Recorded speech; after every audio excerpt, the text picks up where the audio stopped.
The 7 planes of the Dodo world are not as complicated as they may first seem. Once I realized that it's literally just the same as the 7 planes people believe in IRL, it all got fairly simple. In esoteric cosmology, which is about as scientific as zodiac signs, there's a theory that there's 7 different planes of existence. This could also be described as dimensions because the inhabitants can communicate within the plane, but not with other dimensions, usually. The first is the rocks and minerals and the earth and mountains. The second is organic things like plants, vitamins, and for some reason fairies. The third plane, or third dimension, is where we are. Sentient things like human and animals based on proteins. The fourth plane is the astral plane, also known as the spirit plane. You can access it with your spirit while lucidly dreaming, which is called astrally projecting, and meet other spirits, ancestors, spirit animals, aliens, and succubi, apparently. The fifth is where the super holy ascended ones go, like Jesus and Buddha, and you can actually ascend to the fifth plane from the fourth plane. That's how you achieve a godly status. Some describe the fourth plane as the school of the fifth plane. The sixth plane hosts the laws of the universe, scientific things like time, magnetism, and the law of attraction. And lastly, the seventh plane is where the creator is and where your mind gets blown when you realize that it's all of us. We are all single tiny specks and pieces of this big great consciousness that is on the seventh plane, that is everyone. So you're everyone, and everything you do to everyone, you're doing to yourself. So each of these little small feeble-minded parts together make up this big consciousness. Or should I say, primordial mind? Because when you think about the planes a little bit, and by a little bit I mean hours and hours, you start to notice that it's literally the 7 planes of the Dodo universe. The primordial plane, the fundamental plane, the elemental plane, the astral plane, the terrene plane. It all makes sense now. And on top of this, the 7 hells might be a literal reflection of the 7 planes. But the Hell and Demon video is a completely different one, which I will be releasing around Halloween. For now, let's focus on the 7 planes and go through them one by one, starting with the 7th.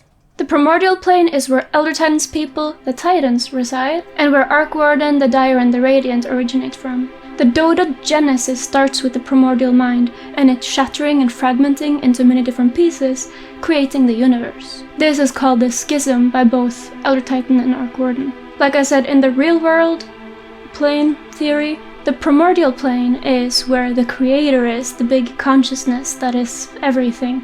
So in Dota, it makes sense that it's the primordial mind. But on top of that, it's also where the Titans who create the worlds and planets and everything, and the Weavers who weave reality, they also exist on this plane. Our particular Dodo world is a very unique and special one, because Skitskur the Weaver had his own little part, his little mesh of reality to maintain, made by the Loom, but he wanted to be more creative and original and make his own things. So his part of reality was snipped from the rest of everybody else. And this was meant as punishment, but he actually liked it, because then he could create his own reality. And he did this with the thread of conflict, which is likely why the Dodo universe is doomed to forever just be in this loop of battle between Dire and Radiant. The particular Titan who made the Dodo world is Elder Titan, who shattered something that can't be fixed. And that, at least I think, means the shattering of the primordial mind, the schism that created the universe and also the fundamental forces of the universe. When Elder Titan and Arkwarden dies, they go back to the primordial plane,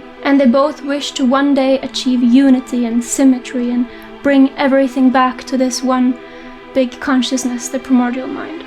The fundamental forces of the universe that Elder Titan created during the schism is gravity, electromagnetism, weak force, and strong force. Keeper of the Light and Chaos Knight are also light and darkness, order and chaos, like in the Bible and Greek creation myth respectively. First there was darkness and then God created light, and in Greek myth first there was chaos and then there was order.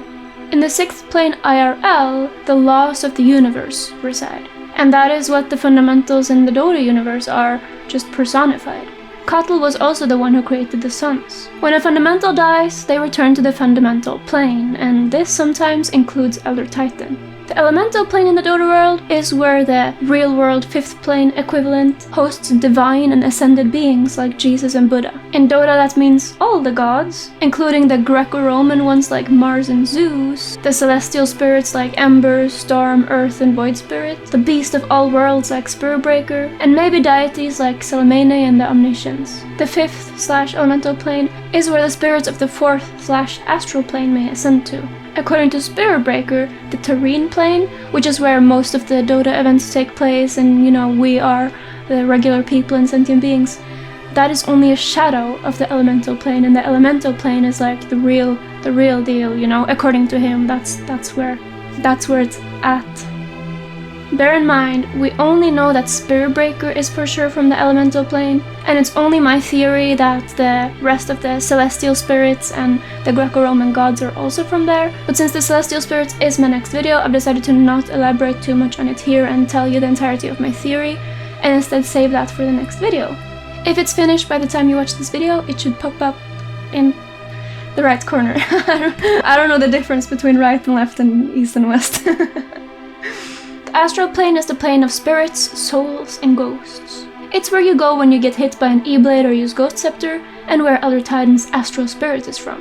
It may be where Kunkka's ghosts are taken from, and that he is actually himself trapped between the 3rd and 4th plane, but it's also everything ethereal and undead and green and ghostly, and all those sorts of things are probably linked to the astral plane. Those who have somehow mastered the astral plane, like Morphling and Spectre, may freely project between the astral plane and the Terrene plane. In real life, people believe that you can actually travel to the astral plane yourself through lucid dreaming. There you can meet other astral travelers and even aliens. The Terrene plane, or material realm, is where 99% of the Dota events take place. This includes Underlords, Artifact, the Battle of the Ancients, and almost every hero bio.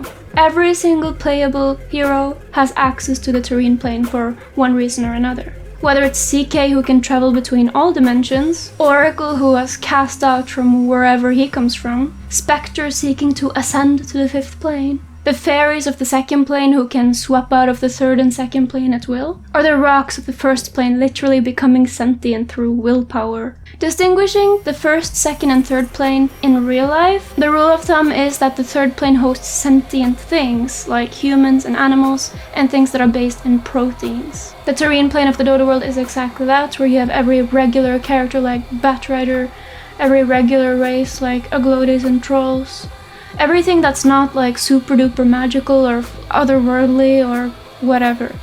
They may be magically influenced by the ancients to have magical powers, but they're not like otherworldly like a demon, The beings of the 3rd plane are actually kind of unique in the sense that they don't have the ability to travel between planes usually. It's usually the characters from other planes who are able to travel to the 3rd plane or other planes. The Fey realm is the 2nd plane, which in the real life theory of the 7th plane, that's literally where the fairies reside. Not only do fairies exist, but they inhabit the 2nd plane. The 2nd plane is defined as where you find organic matter like plants and vitamins. Maybe the first person who thought about this whole plane thing just put in fairies just to make sure that nobody would actually take it seriously. Except a lot of people do, so it didn't work. But anyways, in the Dota world, this is where Puck and Dark Willow and the fairy people are from. Or at least their ancestors are from there in the past, and then they may have, at least Dark Willow's people, set up a civilization on the 3rd plane. Undertree may be in the fairy realm, where Puck and his people were born from the buds of the tree. And according to Dark Willow's abilities, the fairy realm is literally all around us, everywhere, but only fairies can access it and move in and out from it. IRL, the 1st plane is where rocks, earth, sand, and minerals reign. In the Dota world, I don't know for certain, but my theory is that the mineral parts of the Dota world that became sentient, like Earthshaker, Sand King, shit like that, that is from the 1st plane. Because there's so many earth-based sentient heroes. And also with Earthshaker's new Arcana, suggesting there's gonna be a new Rock Boys club for sentient stones. I think that this made the most sense to me. Okay, so just to make it clear, this illustration is made by me, and it's literally made by just comparing the real life theory with the Dota, the information we have about the Dota one, which is very scarce. So this is only meant as a guideline, and do not take it like 100%, you know.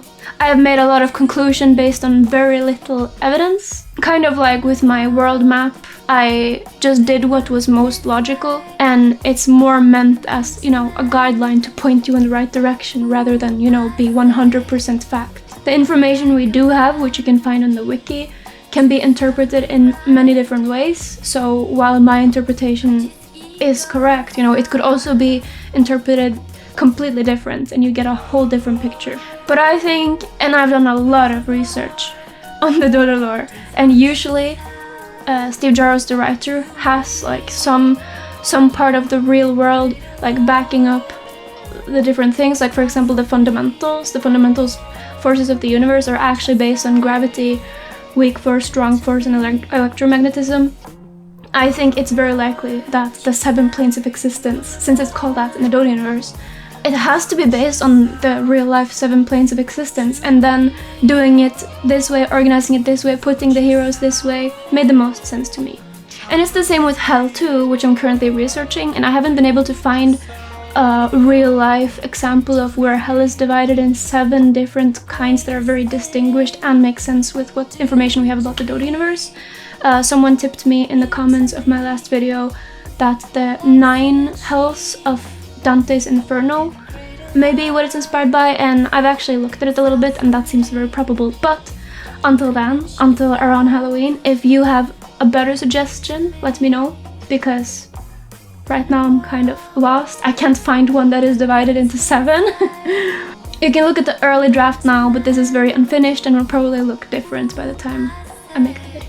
Also, I just like to point out that while I don't believe in, you know, the 7 planes of existence and, you know, the body being separate from the soul and zodiac signs and all that, I do respect that belief, and these jokes are meant as playful. They're not meant to actually, you know, offend anyone. In fact, it's a very wholesome view to have, that we are all each are part of this whole consciousness, you know.